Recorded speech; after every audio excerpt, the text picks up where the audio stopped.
자, 이번 시간에는 제목 보시는 것처럼 분양당시 관리계약서에 구분 소유자들이 서명해서 관리인을 선임한 경우 이렇게 선임된 관리인도 적법한 관리인인가?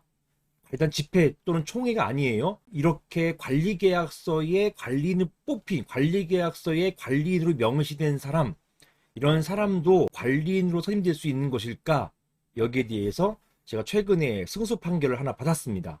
관련해 가지고 제가 한번 말씀을 드려보겠습니다. 자, 사실관계는 이렇습니다.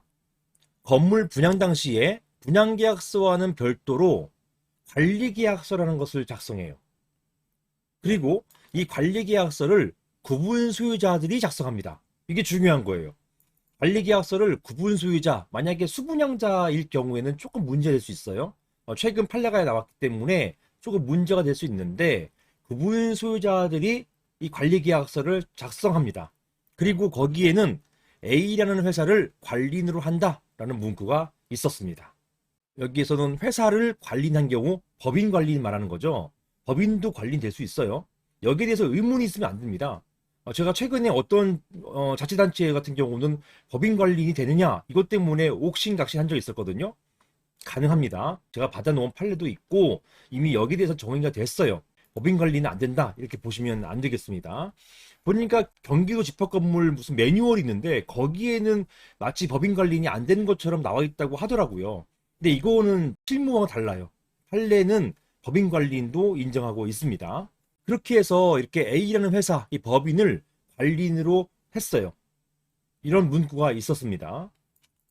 그런데요, 이 건물 구분 소유자들은 A 회사가 관리인이 아니라, 즉 집합건물법상의 관리단 대표가 아니라 건물 관리를 하는 관리회사에 불과한 것으로만 알고 건물에는 관리인이 없는 것으로 오해했어요.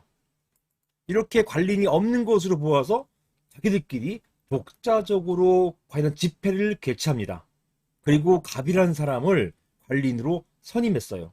이 갑은 A 회사를 상대로 해가지고 관리 업무를 금지하는 내용의 관리 업무 인계 및 방해금지 가처분 신청을 했습니다. 그리고 A 회사는 저를 찾아왔죠. 저를 찾아오셔가지고 저와 상담하시고 이 사건을 제가 수임하게 된 것입니다. A 회사는 적법한 관리인이 있음에도 불구하고 독자적으로 집회를 개최해서 관리인을 선임한 것, 이것은 무효다라고 주장을 하였던 사안입니다. 제가 이제 이렇게 법리를 만드는 거죠. 그래서 이 사건에서는 쟁점이 되는 게 분양 당시 관리계약서로 A라는 회사를 관리를 한다. 요 문구, 요것이 서면 결의로서, 즉 관련 집회는 없었지만 서면 결의로서 유효해가지고 적법한 관리인으로 선임된 것인가? 요게 쟁점이 된 것입니다. 먼저 관련된 법부터 보실게요. 이 건물은 집합건물입니다. 집합건물, 오피스텔 건물인데요. 집합건물이고 이 집합건물법에는 제33조 집회를 열기 위한 조건들이 나열되어 있어요. 이 조건들 보시면 1항부터 4항까지인데요. 제가 1항부터 3항하고 4항 사이를 이렇게 띄워놨잖아요. 이 띄워놓는데 이 이유가 있어요. 이게 뭐냐면 1항부터 3항까지는 관리인이 있는 건물일 경우에 집회를 열기 위한 요건이고요.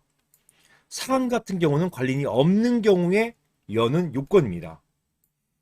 여기에서는요, 이 건물 구분 소유자들이 이 건물은 관리인이 없는 것으로 아셨어요. 없는 것으로 알고 본인들이 이 없는 경우에 따라 가지고 구분 소유자 5분의 1 이상이 모여 가지고 집회를 소집했던 것입니다. 만약에 여기에 관리인이 있다면요. 관리인이 있다면 이 사항 갖고 하면 안 돼요. 관리인이 있다면 1, 2, 3항 가지고 했어야 되는 것입니다. 관리인이 있음에도 불구하고 사항에 따라 가지고 관리인 선임한다 하더라도 이건 무효예요. 그리고 사항 같은 경우는 이 관리인이 있음에도 불구하고 이 사항 갖고 관리인 뽑았기 때문에 결국은 무효가 됐던 사안입니다. 관리인이 있다면요. 구분 소유자 5분의 1 이상이 회의 목적 사항을 정해가지고 관리인에게 집회 소집을 청구해야 돼요. 그리고 관리인은 그 집회를 소집해야 되고 만약에 관리인이 집회 소집하지 않았을 경우에는 청구가 있은 후 일주일 이내에 관리인이 청구일로부터 2주 이내의 날을 정해가지고 소집 통지를 해야 돼요. 만약에 하지 않을 경우에는요. 그 경우에는 법원의 허가를 받아가지고 지폐를 수집할 수가 있게 되는 것입니다.